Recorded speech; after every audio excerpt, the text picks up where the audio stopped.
yacht, a group of female attendants gossip about a football superstar who just boarded today. When they hear he makes 8 figures a year, they all start fantasizing about becoming a Cinderella who marries into wealth. Some even come up with plans to strike up a conversation with him. Listening to their chatter, the new girl, Lana, can't help but laugh and shake her head.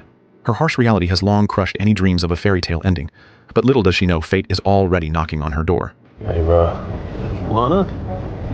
I'm Ryan. Nice to meet you. When she learns who he is, Lana feels absolutely nothing. What can I get you, sir? Well, okay, first 2 things. Don't call me sir. And second, 30 martini. I'll sit down. Coming right up. She serves him a drink, and Ryan takes his glass and walks off to sit elsewhere. Time passes. One by one, the bar staff finish their shifts. With no one else left in sight, the thoroughly drunk Ryan once again approached Lana. He tries to chat her up, but Lana brushes him off casually. She deeply dislikes drunk men. I'm getting the feeling that you don't really want to talk to me. What brings you to this cruise? Ironically, it's that very indifference that grabs Ryan's full attention. After all, with his fame and fortune, women usually throw themselves at him. But a woman who tells him to leave? That's a first. Without insisting further, Ryan pours himself another drink and walks out. This scene happened to be witnessed by a female attendant who had just arrived. Back in the crew quarters, the other girls look at Lana with envy, wishing they were the ones being hit on. Lana firmly declares she'd never get involved with someone like Ryan. What she hates most in this world are men who drink themselves into a stupor. Just a week ago, Lana had been picking up her son from school when she saw her alcoholic husband sneak into a hotel with a seductive woman. That night, when Ruslan came home, Lana sent their 7-year-old son to his room and confronted him. But Ruslan showed no remorse and even tried to hit her. Thankfully, their son came out just in time, pushing his father away and throwing himself into his mother's arms, stopping the situation from escalating. Years of Ruslan's drinking meant this wasn't the first time something like this happened. For the sake of her son's well-being, Lana took him to live at her mother's house the very next day. But when Ruslan found out, he sent someone to tow away their car. Lana understood his message. Since she'd given up her career for the family and her mother had no income, without going back, they'd be financially stranded. To truly escape Ruslan's grip, Lana refused to give in and found a job as a yacht attendant. Though the contract lasted 2 months, it was her only way to create a stable future. Heartbroken, she said goodbye to her son. But never in her wildest dreams did she expect Ryan, who reminded her so much of her drunken husband, to be the one to change her life. The next day, while laying blankets on deck chairs, Lana noticed Ryan nearby, still holding an unfinished drink. Although she hated the sight, she politely reminded him, out of professional duty. I really think you shouldn't drink anymore, Mr. Hawks. As Ryan got up to leave, Lana crouched down to clean up broken glass on the floor. Ryan hesitated mid-step, then turned back to help her clean. Thank you. Standing there, he was filled with regret. Once he had completely sobered up, Ryan approached Lana again to apologize for what had happened on the deck earlier. Before she could respond, he began to stammer awkwardly. Do you? Well, I'm not most women, and definitely not your kind of woman. Well, I don't know if I'd say that. Not giving him a chance to gather his words, Lana turned and walked away. Ryan, however, wasn't ready to give up. Over the next 2 days, he repeatedly staged accidental encounters with Lana. But Lana, focused solely on earning money and working hard, completely ignored his obvious advances. But soon, Lana's supervisor, Mr. Zimmer, noticed the growing closeness between them. He warned Lana strictly, crew members must not get too close to guests. Right then, Ryan, who had been following Lana, appeared. And just like that, Mr. Zimmer changed his tone. You cannot work 4 weeks without a day off. And goodbye to you, sir. Even as Ryan tried to step in and defend her, Lana showed no gratitude. After all, if he hadn't been hounding her every day, she wouldn't have been called in for a lecture. On Friday, when the yacht docked, Lana took her camera and went ashore alone. What she didn't realize was that Ryan quietly followed behind her. Good morning there, my sweet serenity.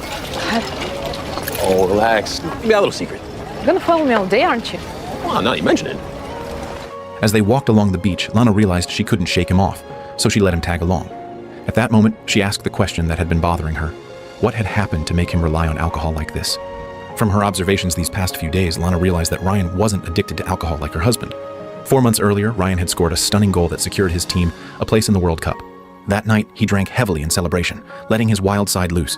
But that's when disaster struck. He got into a car crash. Although doctors saved his life, his legs were badly injured. Months of recovery meant he missed the World Cup. And since the crash was caused by drunk driving, the public turned on him. His team quickly distanced themselves from him to protect their reputation. Millions in endorsement deals vanished overnight. Even the girlfriend who once deeply loved him now looked down on him. Ryan's entire life spiraled into the darkest chapter he'd ever known. To escape everything he had lost, Ryan chose to travel as a way to cope. Learning that this seemingly carefree man was carrying such heavy burdens, Lana felt a wave of sympathy, and her opinion of him began to shift. Sensing the topic had grown too heavy, she took off her backpack and wandered toward the sea.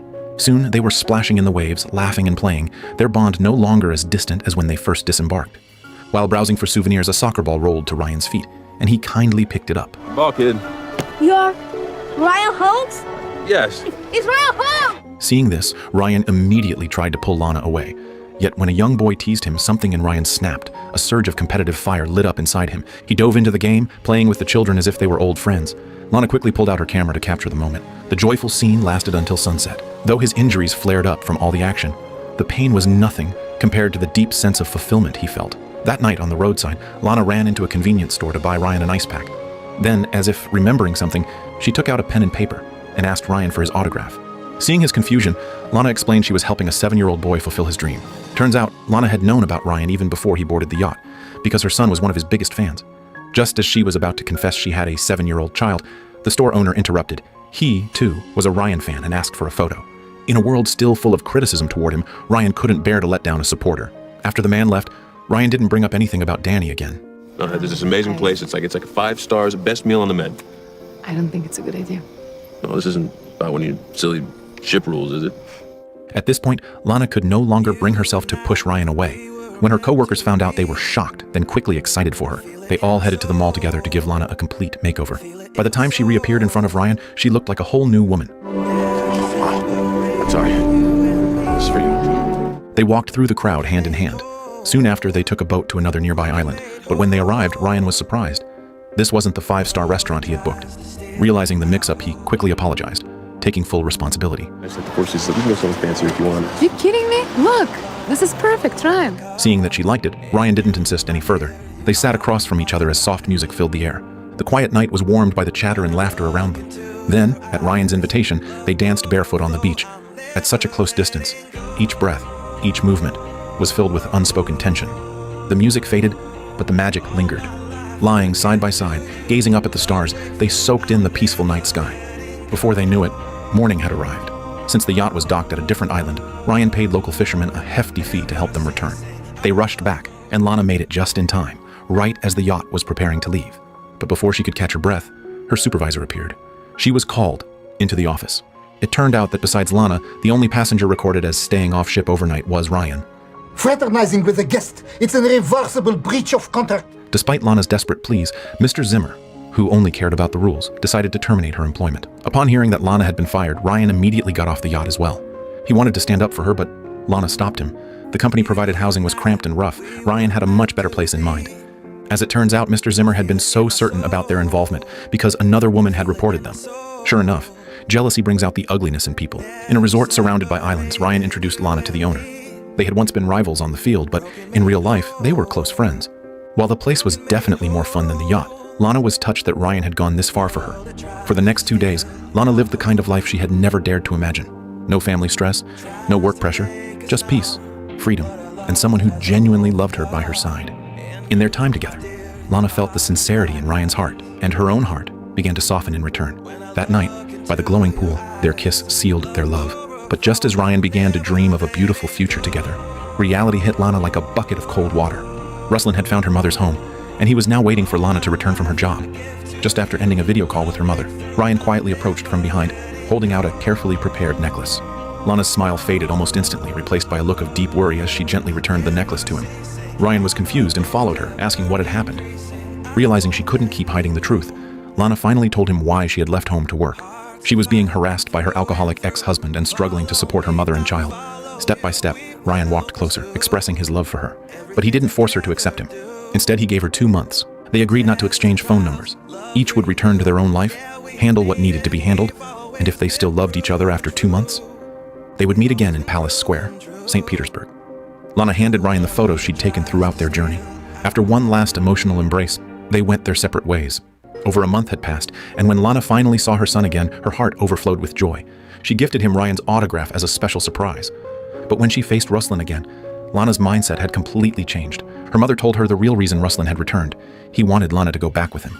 Or else, he'd take Danny away and make sure mother and son never saw each other again. Had this happened before she met Ryan, Lana might have surrendered. But not anymore. She didn't rush to confront Ruslan. First, she found a cleaning job not far from her mother's house. Then she picked the right time to invite Ruslan for a talk. Thinking she had given in, Ruslan arrived with a smug smile. That smile vanished the moment he saw the folder in her hands. Inside was a legal complaint drafted by a lawyer. Lana had collected enough evidence of his years of alcohol abuse and domestic violence. She used it to counter-threaten Ruslan. If he didn't want to end up in prison, he'd better stay away from Danny for good. Lana didn't have to say yes or no. Her silence said it all. The moment Ruslan stepped out of the restaurant, Lana knew she was finally free to embrace a new life. On her way home, she passed a newsstand and spotted a bold headline: "Former football star Ryan stages a strong comeback." It turned out Ryan hadn't been idle during this time. With the help of doctors and his agent, he was recovering faster than anyone expected. Several teams had tried to sign him, and in the end, he joined a highly promising club on his agent's recommendation. Time flew by, and soon the 2-month mark had arrived. Ryan flew to St. Petersburg in advance and arrived at Palace Square early the next morning. As he watched the constant stream of tourists pass by, his heart pounded with a mix of excitement and unease. Lana, on her end, had already done her makeup and was ready to go. But just as she was about to leave, Danny, who had been playing with a little girl downstairs, was caught in an accident. A group of older boys had set their sights on their soccer ball. In the scuffle, Danny was pushed and hit his head hard on the ground. Thanks to emergency treatment, Danny's life was no longer in danger, but when or if he would wake up remained unknown. Staring at her unconscious son lying in the hospital bed, Lana completely forgot about her meeting with Ryan. Back at Palace Square, as Lana failed to appear, Ryan grew increasingly anxious. By the time Lana remembered, she raced through the streets toward the square. But the sky had already opened up with heavy rain. Ryan stood with a single umbrella, slowly walking toward the square's exit. But just moments after his figure disappeared, Lana arrived at the square. And just like that, they passed each other by. Even though they had both made it to the agreed meeting place, neither caught sight of the other. And in their hearts, the same painful thought took root. Perhaps the other person was never truly sincere. That idea filled Ryan with deep frustration. But he didn't leave. Clinging to the last thread of hope, he waited in the square for 2 more days. Only after his heart had completely sunk did he finally prepare to leave the city. But just as he was on his way out, a building caught his eye. He remembered Lana once mentioned through the streets toward the square. But the sky had already opened up with heavy rain. Ryan stood with a single umbrella, slowly walking toward the square's exit. But just moments after his figure disappeared, Lana arrived at the square. And just like that, they passed each other by. Even though they had both made it to the agreed meeting place, neither caught sight of the other. And in their hearts, the same painful thought took root. Perhaps the other person was never truly sincere. That idea filled Ryan with deep frustration. But he didn't leave. Clinging to the last thread of hope, he waited in the square for 2 more days. Only after his heart had completely sunk did he finally prepare to leave the city. But just as he was on his way out, a building caught his eye. He remembered Lana once mentioning that her son Danny was a huge football fan. If Danny had ever played in a match, then there might be a record of him at the local football association. Ryan knew the chances were slim, like finding a needle in a haystack, but he couldn't let go of even the faintest lead to find Lana. Just as hope faded and Ryan was about to call a cab to the airport, someone tapped him on the shoulder from behind. Is it somebody's birthday? Make-A-Wish Foundation. Join us. Look, I'd love to, but I gotta get on a flight soon. It would make kids very happy. It probably make... Hearing that familiar phrase again, Ryan's heart was deeply moved. They had just arrived at the hospital, but as they were about to enter the room of the boy they came to visit, a nurse walked over. She spoke to the doctor in Russian, words Ryan couldn't understand. Then, he was led into the room next door. As if guided by fate, the boy lying in that hospital bed was Danny. Danny was already awake, but his mother was nowhere to be seen. After a warm exchange and some comforting words, Ryan picked up the soccer ball on the table, ready to sign it for Danny. But something on the table caught his eye. Your mom. What's your mom's name? Lana. And you're Danny. Where's your mom now? Wait, you know her? Yo, I've been looking for you. She left a while ago, so she's probably crossing the bridge. She didn't get to the metro already. Okay. And in that moment, Ryan finally understood why Lana hadn't shown up that day. Ignoring the pain in his injured legs, he sprinted toward the bridge. Even though he ran as fast as he could, he was still 1 step too late. Bridge workers were already preparing to raise it. Ryan shouted at the top of his lungs, but no one responded. Then, a wild idea surged through his mind. While the staff weren't looking, he burst through the barrier. As the bridge slowly lifted between them, Ryan drew a deep breath and sprinted with everything he had. How'd you find me? Danny helped. No words were needed. His actions spoke louder than anything he could say. As the camera slowly pulled away, freezing on the image of their passionate kiss, the film came to an end.